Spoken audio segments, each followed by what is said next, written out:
विघ्नहर्ता श्री गणेश, श्री गणेश, श्री गणेश। इंद्रदेव, इंद्रदेव,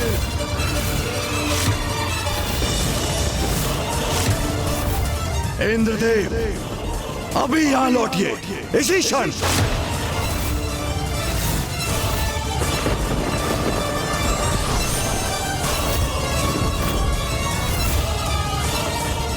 महादेव, वो मैं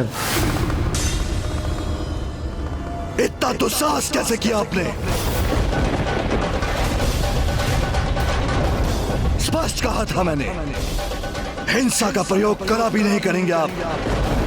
तब आपने किस अधिकार से राजा दिवोदास पर आक्रमण करने का दुस्साहस किया? महादेव, मुझसे बहुत बड़ी भूल हुई है। वो मैं बस!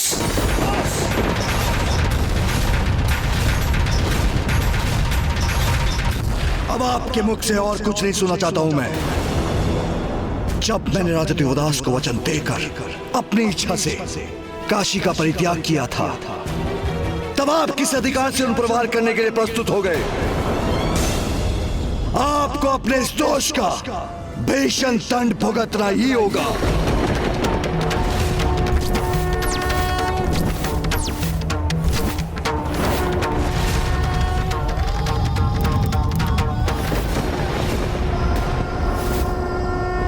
पिताश्री का तीसरा नेत्र खुल रहा है।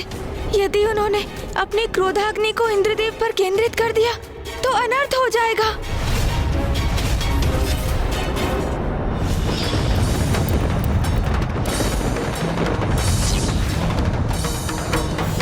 पूर्व में एक बार महादेव की क्रोधाग्नि का सामना कर भस्म होते होते बचा हूं, किंतु इस बार प्रतीत होता है मैं नहीं बच पाऊंगा। पिताश्री, कृपया करके शांत हो जाइए।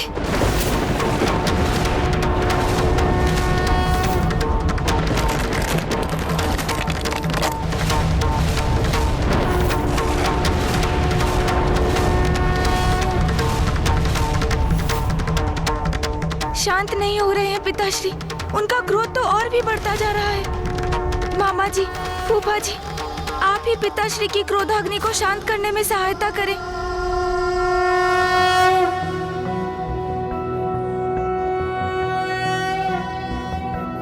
नागेन्द्रहाराय त्रिलोचनाय भस्मांगरागाय महेश्वराय नित्याय शुद्धाय दिगंबराय तस्मै नकाराय नमः शिवाय। मंदाकिनी सलिल चंदन चर्चिताय नंदीश्वर प्रमथनाथ महेश्वराय मंदार पुष्प बहु पुष्प सुपूजिताय तस्मै मकाराय नमः शिवाय।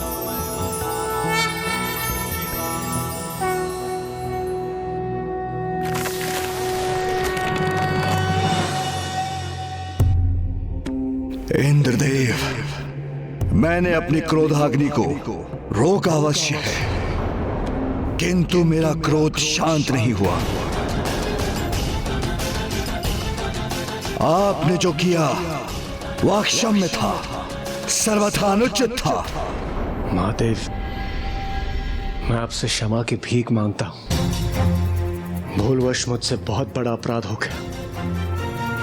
मैं स्वयं पर से कैसे नियंत्रण खो बैठा, ये स्वयं मुझे ही ज्ञात नहीं। मुझे ज्ञात है।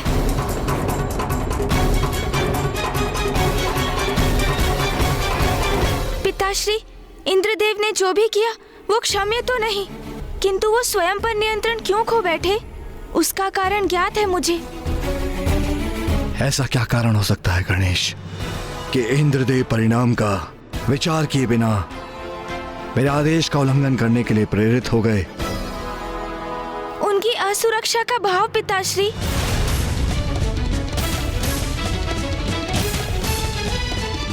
असुरक्षा? अब किस असुरक्षा की आशंका है इन्हें?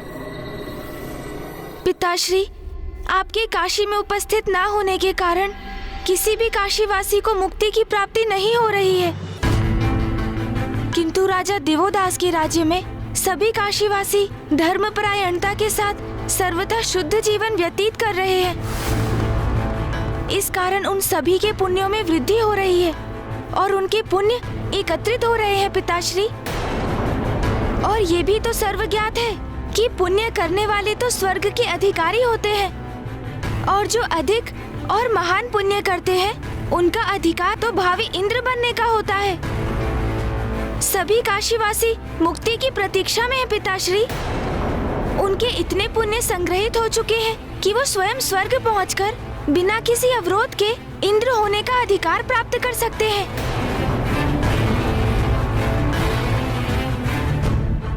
अभी तो हमारे मध्य एक ही इंद्रदेव है, किंतु अति शीघ्र अनेकों इंद्रदेव प्रस्तुत हो जाएंगे। एक ही सिंहासन के अनेकों प्रत्याशी, और तब मौलिक इंद्रदेव का कोई मूल्य नहीं रहेगा।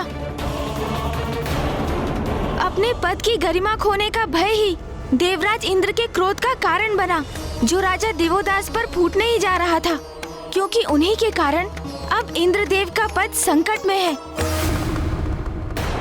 प्रथम पूज्य गणेश जी सर्वथा उचित कह रहे हैं महादेव। मेरी शंका ही मेरे क्रोध में परिवर्तित हो गई। इंद्रदेव, ये कैसा कृत्य व्यवहार है आपका? आप इतने स्वार्थी कैसे हो सकते हैं? क्या आपके पद और सिंहासन के अतिरिक्त और कुछ भी महत्वपूर्ण नहीं रहा आपके लिए? ऋषि जगेश्वर की स्थिति प्रति क्षण गंभीर होती जा रही है इंद्रदेव। यदि उन्हें शीघ्र महादेव के दर्शन प्राप्त नहीं हुए तो अपने प्राण त्याग देंगे और हम सभी ब्राह्मण हत्या के महापाप के भागीदार होंगे। हम सभी यहाँ पर एकत्रित हुए ताकि हम किसी प्रकार महादेव को पुनः काशी ले जाएं। और आपको केवल अपने पद की चिंता है। जो हुआ सो हुआ, अब उस पर विचार करने का क्या लाभ?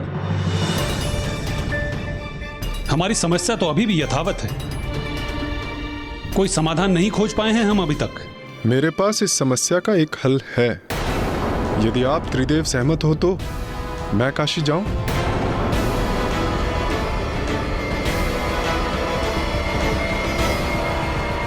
नहीं, नहीं।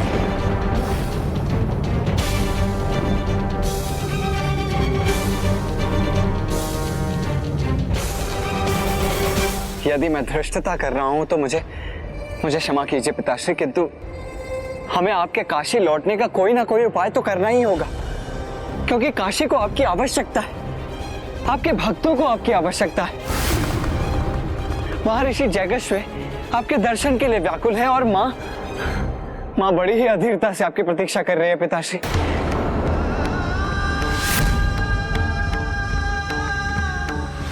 मैं भी तुमसे भेंट करने के लिए अति व्याकुल हूं मां।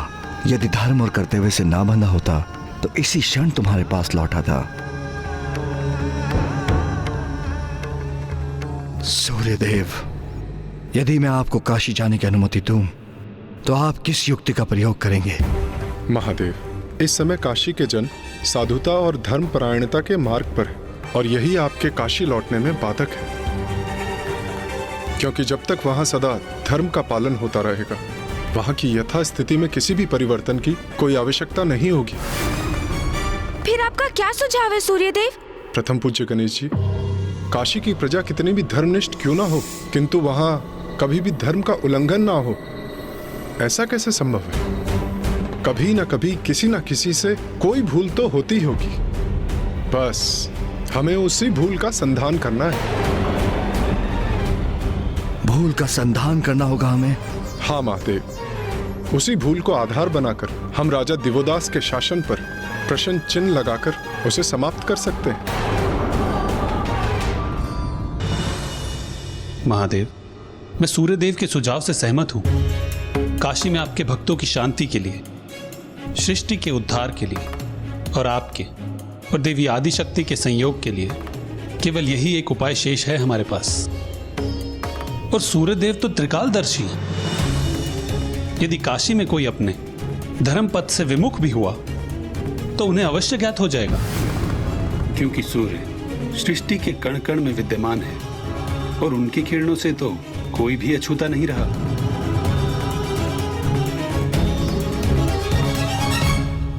उचित है, किंतु स्मरण रहे, जो भूल इंद्रदेव ने की वो पुनः ना हो।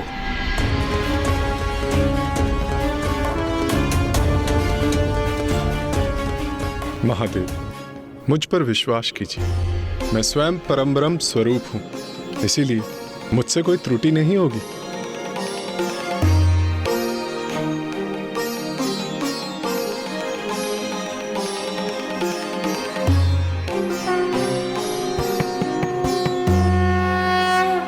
सूर्यदेव, अब तो सब आपके ही हाथों में है।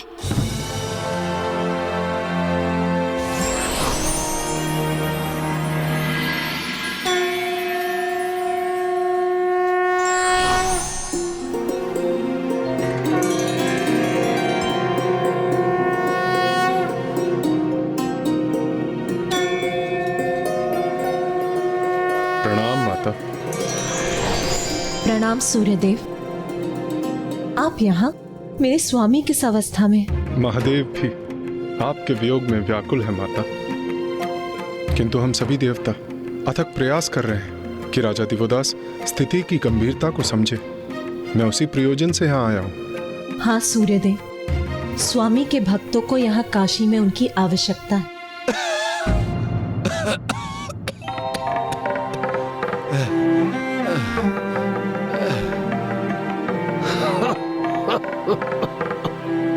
ओम नमः शिवाय, ओम नमः शिवाय। कितना कठोर हृदयहीन राजा दिवोदास का। ओम नमः शिवाय। जो प्रभु के भक्त को उनके दर्शन से वंचित रखे, वो राजा धर्मनिष्ठ कैसे हो सकता है?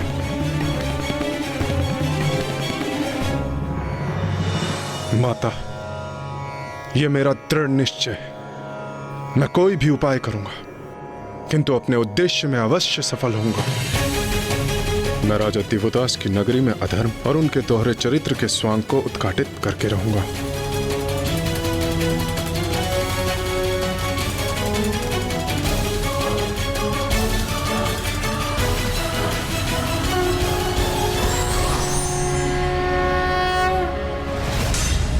नहीं, कहीं सूर्यदेव भी क्रोधावेश में अपना नियंत्रण ना खो बैठे।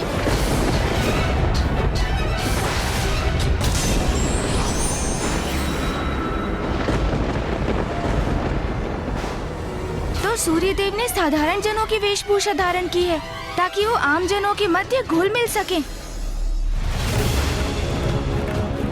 कुछ नहीं छिपेगा मेरी दृष्टि से।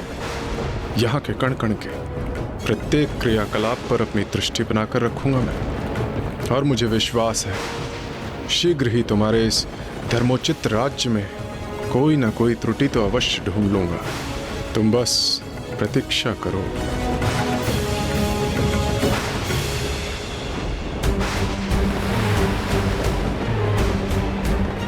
नाथ, मुझे कुछ अप्रिय होने का आभास हो रहा है, जैसे कोई आपके साथ अनिष्ट करने का प्रयास कर रहा हो। इतने वर्षों में इस प्रकार के काले घने मेघ, उनकी भयंकर गड़गड़ाहट और आकाश में विद्युत की रेखाएं कभी नहीं देखी। एक क्षण के लिए तो ऐसा प्रतीत हुआ जैसे स्वयं इंद्रदेव का आगमन हुआ हो काशी में और वो हम पर आक्रमण कर रहे हों।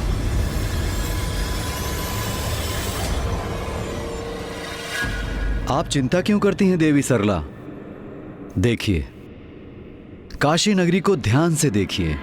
स्मरण रहे, यहाँ धर्म की सत्ता है।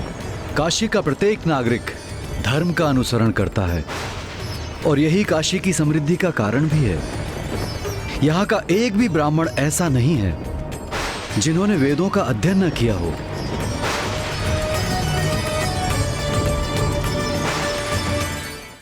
जो भी हो, जैसे भी हो, दोषहीन प्रतीत होने वाली इस काशी में कोई ना कोई खोट तो अवश्य ढूंढ लूंगा।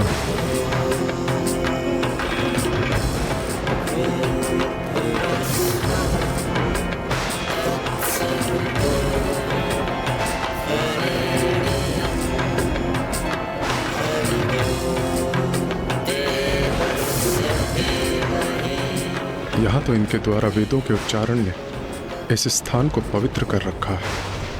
मुझे अधर्म की खोज के लिए अन्यत्र स्थान पर जाना होगा।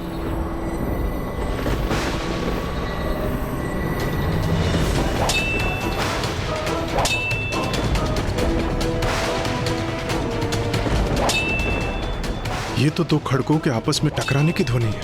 अवश्य कोई युद्ध कर रहा है काशी में।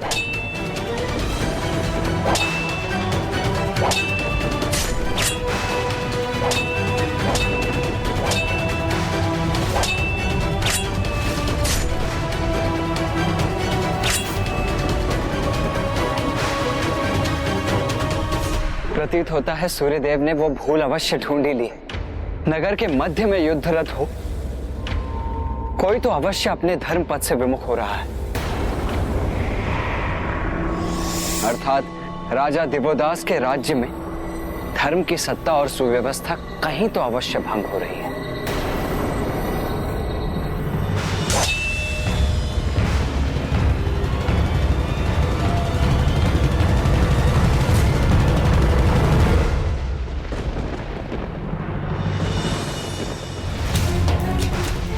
आज का हमारा अभ्यास यही समाप्त होता है, कल हम पुनः मिलेंगे।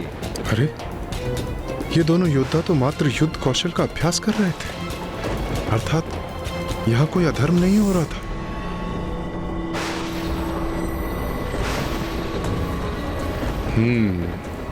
क्रय विक्रय स्थल, अर्थात यहाँ कपट की सर्वाधिक संभावना है।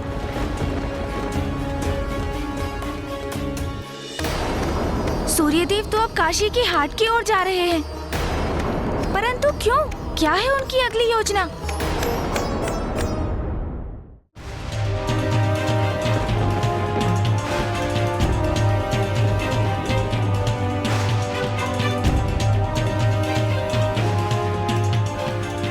ये आपके रुद्राक्ष 2 स्वर्ण मुद्रा है। उचित है। मेरी पत्नी पूजा के लिए इनकी माला बनाने के लिए बहुत इच्छुक है। मैं अन्य सभी कार्य समाप्त कर आता हूँ, फिर इन रुद्राक्ष मनकाओं को मैं ले जाऊंगा, तभी मैं इनका भुगतान भी कर दूंगा। जी, जैसा आप चाहें। जी धन्यवाद।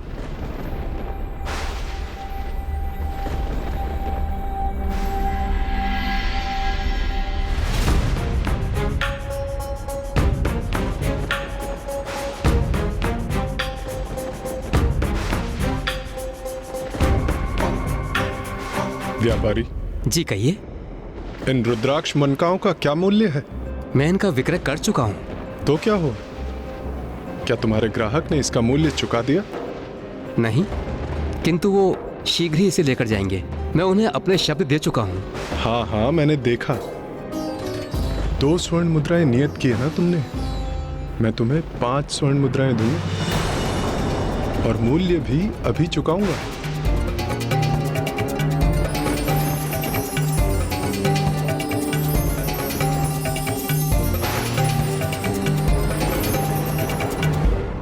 सूर्यदेव, आप वहाँ रुद्राक्ष का व्यापार क्यों कर रहे हैं? रुद्राक्ष स्वर्ण से बड़ा कब और कैसे हो गया? ये सूर्यदेव क्या कर रहे हैं? पुत्र गणेश, उस व्यापारी ने मौखिक रूप से समझौता कर उन मनकाओं का विक्रय उस व्यक्ति को कर दिया है। अब सूर्यदेव अधिक धन देकर वही मनका उससे वापस प्राप्त करना चाहते हैं। अर्थात सूर्यदेव और स्वर्ण मुद्राएं प्रस्तुत कर उस व्यापारी को प्रलोभन दे रहे हैं। अर्थात सूर्यदेव ये प्रमाणित करने का प्रयास कर रहे हैं कि काशी नगरी में जो वास्तव में दिख रहा है वो सत्य नहीं, काशी जनों के मन में भी लोभ, लालच और पाप है।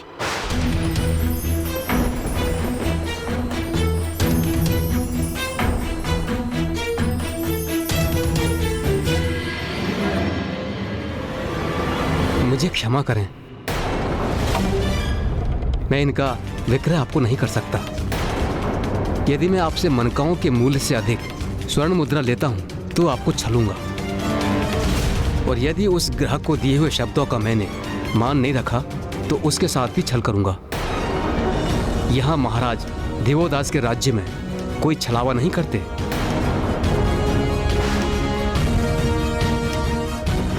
आश्चर्य, घोर आश्चर्य, इतनी सत्यता।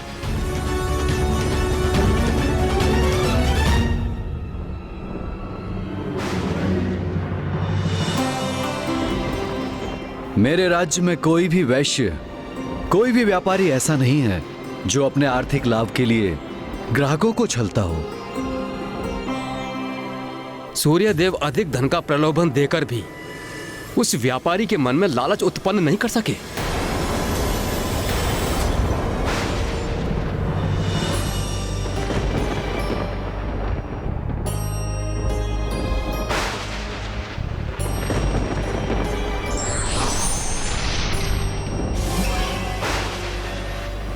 ब्राह्मण देव,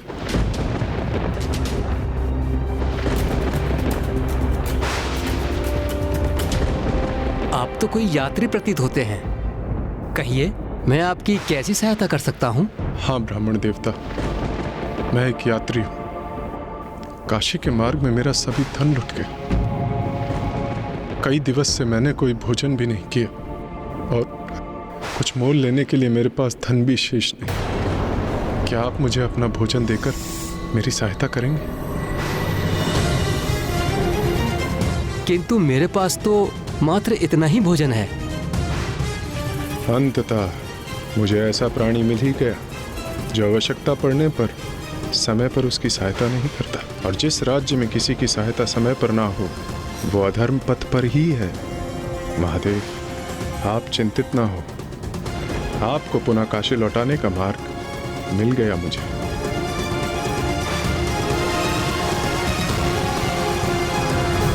परिस्थिति चाहे कैसी भी हो, अपने वचन और कर्म का पालन करने में कोई भूल या लालच नहीं करते, वो ही सच्चे धार्मिक कहलाते हैं।